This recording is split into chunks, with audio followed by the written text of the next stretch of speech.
So hi viewers, welcome to JC media. నేను మీ విజయరం శెట్టి. ఈ betting app మాఫియాలో మరొక కొత్త పర్సన్ వచ్చి యాడ్ అయ్యారు.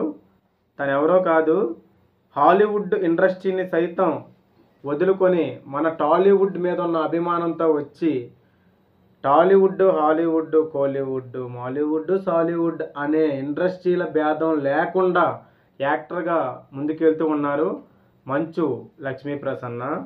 సో మంచు ఫ్యామిలీ గురించి మీ అందరికీ తెలిసే ఉంటుంది. మోహన్ బాబు గారు the great actor. So collection king అనే కూడా తనకు ఆ పేరు ఉంది. సో మోహన్ బాబు గారు ఏ సినిమా చేసినా సరే ప్రొడ్యూసర్లు అవ్వచ్చు, అంటే ఫ్యాన్స్కి అయితే ఇంకా ఫుల్ మీల్స్ అనేది చెప్పుకోవచ్చు. ప్రొడ్యూసర్స్ కూడా ఫుల్ మీల్సే ఉండేవి. అతని యాక్టింగ్ అవ్వచ్చు, డైలాగ్ డెలివరీ అవ్వచ్చు, ఒక రేంజ్లో ఉండేది. కానీ ఇటీవల మనం చూసుకున్నట్టయితే గత 10 ఏళ్ళుగా ఈ సోషల్ మీడియా ఎక్కువ బయటకు వచ్చినప్పటి నుంచి, సోషల్ మీడియా రంగం పెరిగినప్పటి నుంచి కూడా మోహన్ బాబు గారుతో పాటు ఫ్యామిలీ కూడా ఎక్కువ ట్రోల్ అవుతూ ఉంది. ఎవరైనా ఒకరు తప్పించుకున్నారు అంటే అది మంచు మనోజ్ ఒకడే తప్పించుకున్నాడు. మిగిలిన మంచు విష్ణు గారు అవ్వచ్చు, లేకపోతే మోహన్ బాబు గారు అవ్వచ్చు, లక్ష్మి అవ్వచ్చు, వీళ్ళు ఎప్పుడు కూడా ట్రోల్స్కి చిక్కుతూనే ఉంటారు. సో ట్రోల్స్ చేసేవాళ్ళు వాళ్ళ రెవెన్యూ కోసమో లేకపోతే వాళ్ళ కోసం ఏదో చేస్తున్నారు, ఛానల్ డెవలప్మెంట్ కోసం అని అనుకుందాం.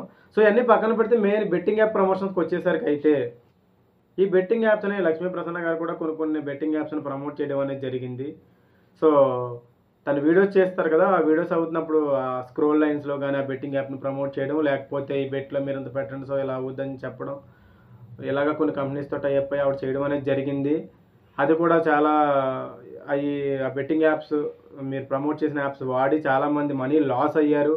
యూత్ మీద చాలా నెగిటివిటీ పడింది బెట్టింగ్ యాప్కి సంబంధించి. వీళ్ళందరికీ నష్టపరిహారం ఇవ్వాలి అన్నట్టుగా ఈ విషయాలన్నీ అన్వేషణ గారు వీడియోలో చెప్పుకుంటూ వచ్చారు. నా అన్వేషణ గారి ఓన్గా వీడియోలో కూడా ఉంది, మీ అందరూ గమనించవచ్చు. సో ఇలా వన్ బై వన్ మన తెలుగు ఇండస్ట్రీకి సంబంధించిన పర్సన్స్ కూడా ఈ బెట్టింగ్ యాప్ మాఫియాలో జాయిన్ అవ్వడం అనేది ఒక విధంగా బ్యాడ్ సిగ్నల్స్ అనే చెప్పొచ్చు. ఎందుకు అంటే మన సొసైటీ మీద సినిమా ఇండస్ట్రీ ప్రభావం చాలా ఉంటుంది. సినిమా ఇండస్ట్రీకి సొసైటీ అనేది చాలా అవసరం.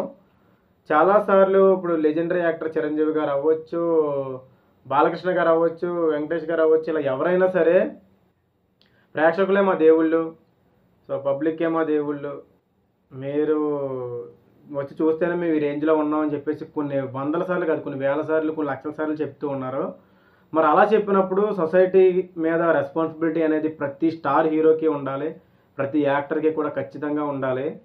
అంతేగాని ఆ వచ్చిన అనువుని యూజ్ చేసుకుందాం. సో నేను ఇప్పుడు ఒక స్టార్డమ్ ఉన్నప్పుడు ఏది పడుతుంది ప్రమోట్ చేస్తే అది సమాజం మీద ఎలాంటి ప్రభావం పడుతుంది అనేది కూడా ఖచ్చితంగా అవగాహన స్టార్స్కి ఖచ్చితంగా ఉండాలి అని అన్వేషణ గారు అలా వీడియోలో చెప్పుకుంటూ వచ్చారు.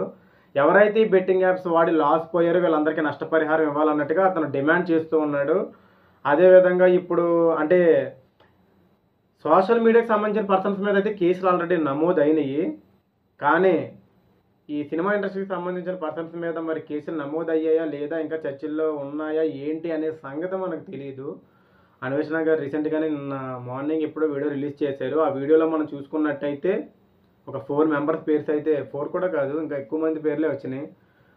సో దాంట్లో ఫస్ట్ నేమ్ వచ్చేసరికి రానా గారిది ఉంది, రానా గారితో పాటు ఇంకా ఈ లక్ష్మీ ప్రసన్న గారిది ఉంది, ఇంకా ప్రకాష్ రాజ్ గారిది ఉంది, ఇంకా చాలామంది అయితే ఇంకా ఇందులో పేర్లు ఉన్నాయి, చిన్న చిన్న హీరోల దగ్గర నుంచి మొదలుపెట్టి. ఏదైనా సరే ప్రజలు నమ్మి ఒక స్టార్డమ్ ఇచ్చినప్పుడు దాన్ని ఇలా మిస్యూజ్ చేసుకోవడం అనేది కరెక్ట్ కాదు. ఇది ఇంకా ఇష్యూ పెద్దదవ్వక ముందే, అంటే ఏదైతే ఇప్పుడు యూట్యూబర్లోకి జరిగి వాళ్ళు అప్స్టాండింగ్లో ఉండి వేరే దేశం వెళ్ళి దాక్కోవాల్సిన పరిస్థితి వచ్చింది ఇంకా కొంతమంది యూట్యూబర్స్ అయితే. సో అలాంటి చిల్లర వ్యవహారాల్లోకి వెళ్ళి ఉన్న స్టార్డమ్ని పోగొట్టుకుంటే అది చాలా వరకు మీ కెరియర్కే మైనస్ అని చెప్పి అన్వేషణ గారు చెప్తూ ఉన్నారు. సో ఈ టాపిక్ ఇష్యూ ఇంకా ఎక్కడి దాకా వెళ్తుందో చూడాల్సిన అవసరం ఉంది. సో ఏదైనా సరే బెట్టింగ్ యాప్కి సంబంధించి వచ్చే ప్రతి వీడియో, అలాగే ఇప్పుడు మనం అవేర్నెస్ ఇస్తూ ఉంటాం, అవేర్నెస్ వీడియోస్ కూడా ఇస్తూ ఉంటాం. మనకు తెలిసిన నాలెడ్జ్ని కొంతమందితో షేర్ చేసుకుంటూ ఉంటాం, మనకు తెలియదు మనం తెలుసుకుంటూ ఉంటాం. ఇలాంటి కొన్ని వీడియోస్ మేము ముందుకు తీసుకొస్తూ ఉంటాను. మీరు కూడా ఈ బెట్టింగ్ యాప్స్ మీద అవగాహన తెచ్చుకోండి. ఎవరైతే మీ సర్కిల్లో బెట్టింగ్ యాప్స్ని ప్రమోట్ చేస్తూ ఉన్నారో, ఆడుతూ ఉన్నారో వాళ్ళందరినీ కూడా ఈ బెట్టింగ్ మాఫియా నుంచి, బెట్టింగ్ స్కామ్ నుంచి, బెట్టింగ్ భూతం నుంచి కాపాడతారని కోరుకుంటూ మీ విజయరం శెట్టి.